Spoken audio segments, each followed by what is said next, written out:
Alright, hey everybody, welcome back to the channel. This is Rob here at Smirking Gun Reviews, back to talk more Doctor Who. We are starting Season 9. It is part 1 of a 2-part episode that I found out too late. I thought about doing both parts, but I'm like, nah, I got stuff to do today. I got other things, I got other live streams, I got videos to make. So we're going to worry about part 2 next week. But it is a big episode. And one of my favorites, even though I had to do a little bit of research. I was told that this one was going to have a lot to do with the lore of Doctor Who that I am not familiar with. But this is The Magician's Assistant, and for anybody who hasn't seen this episode, welcome. To everybody who has, you guys know the drill.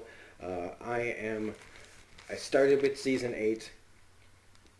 I have not seen any Doctor Who prior to this. But prior to Season 8, except for a couple of episodes of Christopher Eccleston's I saw like years ago. And I am fumbling through this and enjoying the show as it goes because I love Peter Capaldi. So, The Magician's Assistant. Wow, they went big again, but in a way that I liked, differing from the finale of Season 8. I kind of felt like they went too Hollywood on that a little bit. But this is just as big and gives like... Now, I did the research, and I think it's a pretty cool episode, even though it's kind of a Tony Stark thing. It wasn't just Tony Stark who did this, but in Iron Man 3, it talks about how we create our own demons. This is that kind of story where the Doctor inadvertently created his biggest enemies, plural. So we start with this kid who's among a battlefield. He's lost. He doesn't know how he got there, which is also interesting. But we find out they're in a hand mine field.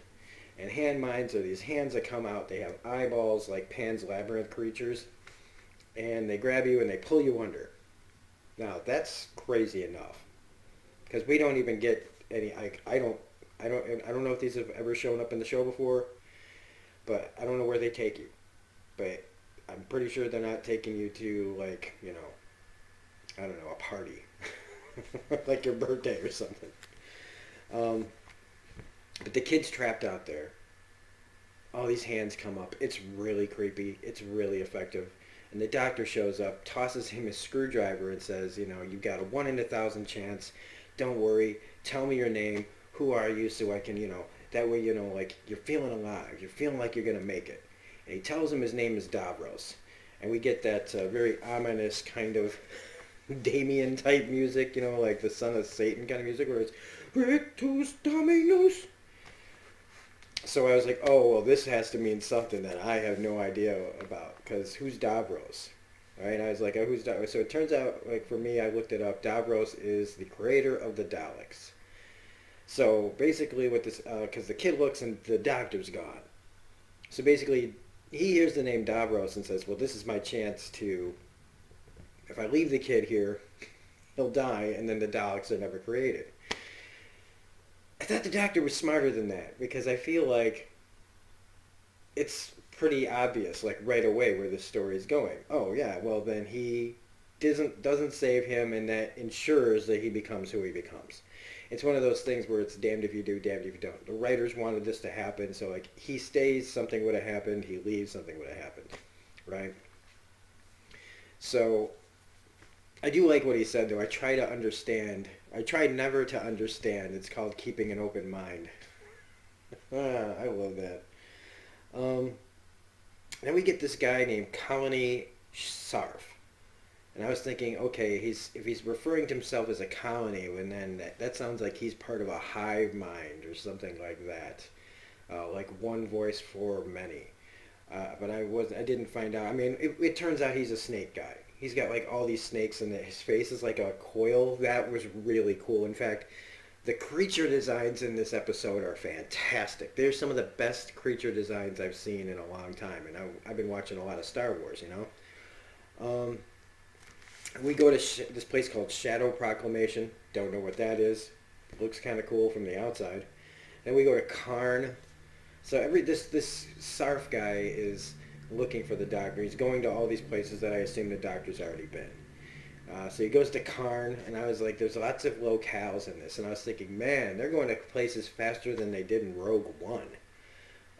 There's the on Karn. There's the Sisterhood of Karn, which I'm assuming they're kind of like witches, or something like that. Um, there's the line. I love the line that's he's if you're looking for the doctor, he's right behind you and one step ahead. But there's a message for the doctor. Davros knows. Davros remembers. This was pretty clear cut to me. This is one of the most like I might not know the lore, but I know where this is headed. He wants to see the doctor one last time to basically confront him with what he did or didn't do, which is you made me. It's like, oh yeah, like even like Jack Nicholson in the Joker, like in Batman 1989 when he confronts him at the end, he's like, you made me. Remember, you dropped me into that vat of chemicals. That wasn't easy to get over, and don't think that I didn't try. So I mean, it's pretty clear, straightforward where this is going. But Davros has that screwdriver, and tells this Sarf person to go after his friends, which would be Clara. But it also means Missy, who I've said, her when she got vaporized, it was blue, it wasn't red. I don't think that matters, but I was like, yeah, I doubt she's dead. And of course, she's not. She has stopped all the planes all over the world to get attention, which is pretty clever, and has them put 8 snipers around her so they feel safe. Which really does no good because she starts vaporizing people, like, at the end of the scene. I did like that she pulls a plane over them for shade. That was pretty cool. And again, the actress who plays her is really great, even though I feel she's just a little too cartoony still. I feel like everything is kind of ridiculous, and I've been told this, and it's weird, and it's just broad sci-fi, but I don't know. I feel like she's just, like I said, just a little too cartoony. But we find out that the doctor's missing by everyone. Nobody knows where he is.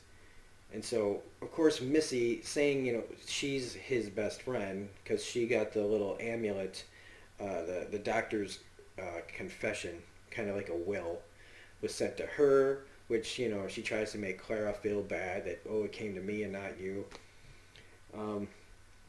And there's a lot of that whole back and forth with like, why, how can you be friends? You're always trying to kill each other. And it's like, well, there's that saying, you always hurt the one you love. So they figure out that the doctor's looking for a party and not a crisis, because if this is his last day on Earth, he's going to want to party. Well, he's been partying for 3 weeks in 1138 AD Essex, teaching the people back then the word dude, riding in on tanks, playing electric guitar. It's pretty cool. It's pretty cool. I like this kind of entrance. An axe fight. And he's being overly affectionate. He's being not the doctor because he's, afraid. Actually afraid. He even hugs Clara. He's happy to see her and being very, open about it. And to Missy. But we get Sarf shows up. I tracked you through your friends, and we see how he becomes like a big snake, and there's a bunch of little snakes. And the doctor agrees to go with him to see Davros, as long as he doesn't hurt anybody. But Clara and Missy force their way in, and so they all go to see Davros. But this is the point where it gets. I was like, oh snap! So the guy that was like with the beard that was hanging out with the doctor and seemed like they were pretty close buddies suddenly starts like rummaging around looking for something until he finds the TARDIS, and out of his head shoots a Dalek like eyeball or like probe and communicates to the other Daleks that he's found the TARDIS, and they're like, get it for, they need to procure it. So they can have human bodies now, which is pretty wild. I mean, I have barely really seen that much of the Daleks, and that's pretty crazy. And again, I see that they're pretty good shots. They're on a swivel. I guess they've got a pretty decent design, but I'm just still not afraid of them. I guess I should be. I'm just not. They really, to me, they're just like, they're really, really fancy garbage cans that are weaponized and got brains in them. But I'm not dissing it. It's just, I don't know. I need to see the whole thing and get more context. Like I said, though, they got really good aim. And I guess with being on a swivel, you could turn really quickly and be in different directions. So I guess the design's not that bad. Um, so they get to this place that looks like a little pawn, like in a game like Risk, or like on a game board, little bubbles on it. And this is where Davros is. And the doctor goes to see him, but before that, Clara tells him to stop lying and to make it up to me, and you have to come back now. And he tells Missy, hey, pay attention to the gravity, which means there is gravity here, and it's on a space station. So if they're on a space station, the gravity should be affected. And so she goes to open up the airlock. Now, Clara doesn't understand this at first, but if there's real gravity, not manufactured gravity, if it feels real, like if you're just walking around, you would notice a difference if it wasn't real. And so it means they're not in space. So they go out there, and it's a hidden planet. And the hidden planet turns out to be this place called Skaro. And Skaro is the planet of the Daleks. And they're surrounded, and they've got the TARDIS, and the Doctor and Davros are having this like final kind of stand where he's dying. He looks all, like he's on his last legs. So he's basically wanting to take the Doctor and everybody with him as he goes. And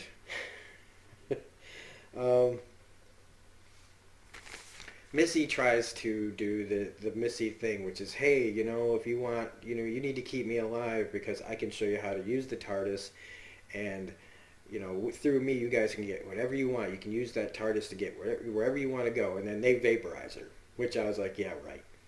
She's been vaporized before in the last in the last regular season episode, so I doubt she's been vaporized now. And then Clara's standing there, and Doctor's all upset. And it made me think of the same situation that Davros was in at the beginning, where he's surrounded by, basically all those mines, right? There's like a 1 in 1,000 chance that he'll get out of it. And now there's Clara surrounded by, mines in a way, and she has her 1 in 1,000 chance. And if she, he told him, he was told to stand still in the minefield, she has to stand still too, but she runs and they vaporize her too.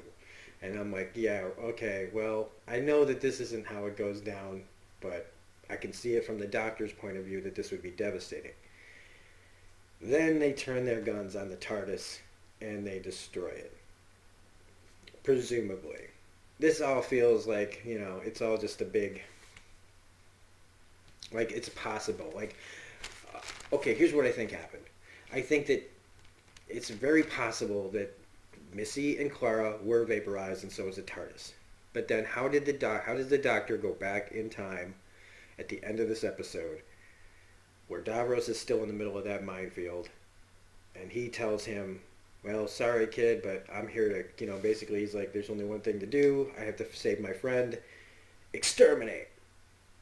So, I mean, people in the comment section are probably going to don't tell me what happens, okay? But for the second part. But I'm pretty sure that there's a good chance that this all happened and he's just going back to change it. But really, everybody has different time travel rules. So I don't know what the rules are here. But if he goes back, does he really save them? Or does he create a multiverse situation? Or was it all a ruse to make them think that they got vaporized when really they were just teleported somewhere? And maybe Davros wanted the Doctor to go back in time to kill him so that this never happens. I don't know. But it's very intriguing, and I'm really excited to see what happens. So we'll be back next week with part 2 of this 2-part premiere. So season 9, episode 2 will be next Saturday. Can't wait to see it. If you happen to like this review, though, please hit the like button, comment, share, subscribe, all that jazz. Just remember, I'm starting a hashtag. I guess it's already been started, but I'm adding the I will never monetize to my channel, just to let everybody know. It's something that I'm doing for myself, and I want people to know that that I don't plan on monetizing my channel because I don't want to have to change the way I do things. I want to be able to do what I want, say what I want, and not worry about being advertiser friendly. And also, with the whole thing with this capo whatever business, I already have my channel listed as not made for kids. So, I mean, if I say shit and fuck you, I want it to be clear that this channel is not for kids. I have stuff that kids might like in the background, but that fucking doesn't mean anything right, these days. So, you know, gotta protect the children. So, that's another reason why I don't want to monetize. It's because I don't want to be considered any kind of advertiser friendly. I want to be a people who find this channel to be able to know that they're not going to have to worry about any of that stuff. So, anyway, this is Robin Smirking Gun Review saying we'll be back next week with more Doctor Who, and we'll see you on the next video. Have a great day.